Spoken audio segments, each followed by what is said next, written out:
Oh look, it's another shmup on the TurboGrafx. But this one has a blade on the ship. Actually, it's more like a beak, so I guess calling it Soldier Beak is out of the question.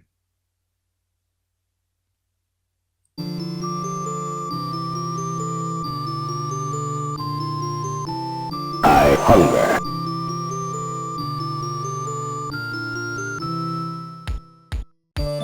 This is Sinistron.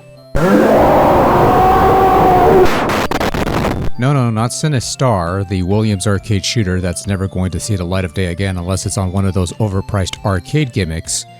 But Sinistron. I can understand the confusion though.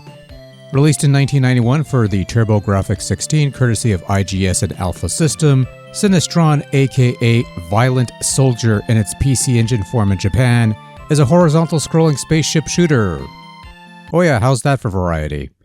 Anyways, you know the deal. You shoot things shoot back, you pick up pods to increase your speed, your firepower, gain new weapons, that sort of thing.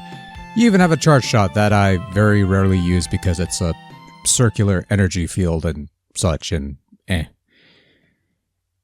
Anyway, so Sinistron has a unique feature in that your ship has a beak-like thing that can be opened or closed with the press of button 1. When the beak is closed, it acts as a front shield of sorts, protecting you from harm, and also acting like a sort of melee weapon against weaker foes. It's like having a blade or something on your ship. You can also open the beak to either slightly open or very wide open. In either case, you're getting a little extra firepower out of it, but an open beak does mean you lose that frontal protection. So it becomes a bit of a balancing act as you decide whether you should adopt a more offensive guns-blazing approach or hide behind your beak and let that take all the punishment.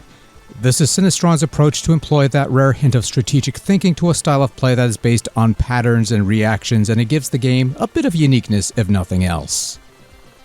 For the most part, control is pretty responsive. Yes, despite your ship's slow-ass speed initially, which can thankfully be remedied with a speed pickup or two, control is actually fairly solid for the most part. Gameplay is fairly straightforward, with the beak being the only real thing that you have to truly master, and you really do have to master using it so you won't die horribly, especially later on. Sinistron only has 6 stages of play, but it's no cakewalk. Sure, you might get by the first couple stages well enough to ease you into line of thinking, but things eventually ramp up towards the back end of the game, and by the 4th or 5th stage, if you haven't gotten the full grasp of Sinistron's quirks, then make your peace now before you're promptly slaughtered. There's a reason they call this Violent Soldier in Japan, and let me tell you, the violence is not only restricted to the content within the game itself. Now, in a rare show of mercy, if you want to call it that, whenever you get a game over, and you will get a game over, you'll have the option to either continue at the last checkpoint or restart the last stage from the very beginning. Oftentimes, restarting at the last checkpoint with nothing but your basic pew-pew at slow-ass speeds is not quite ideal, so being able to redo the stage from the beginning is a nice saving grace to sort of let you build up your power a bit. Sinistron has some creative-looking stages and targets for you to travel through. Yeah, you have your usual small ships, slightly bigger ships, and big boss ships that are somewhat interchangeable, but you also have some interchangeable worm things and biological hazards, which carries over to the backdrops you'll travel through, which starts off with some tech-based structure things before diving into asteroids and alien innards or whatever the case may be. It's a fairly smooth-running game, though I do feel that sometimes projectiles and other things do tend to blend with the background elements due to similar colors, which makes them somewhat difficult to anticipate or avoid, but these are largely rare occasions, and for the most part, the visual aspect of Sinistron is pretty solid. On the audio front, meh. I was going to say something, I don't know, quippy or whatever, like, oh hey look, another scrolling shooter with highly energetic chick music, but honestly the tunes in Sinistron are rather weak sounding. Not only in terms of the instrumentation being somewhat basic, but the melodies themselves are just somewhat bland and uninteresting. It's just something that's there to fill the audible void that's also complemented with weak sounding explosions and weapons fire.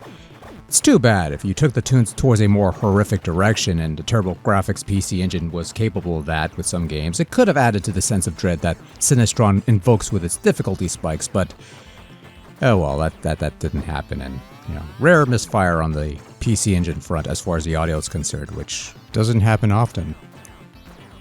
Overall, Sinistron is another fine shooter on the TurboGrafx and a long line of fine shooters on the TurboGrafx, and this one has a couple things going for it that makes it somewhat stand out from the crowd with its beak thing and its mass homicidal difficulty spike and the...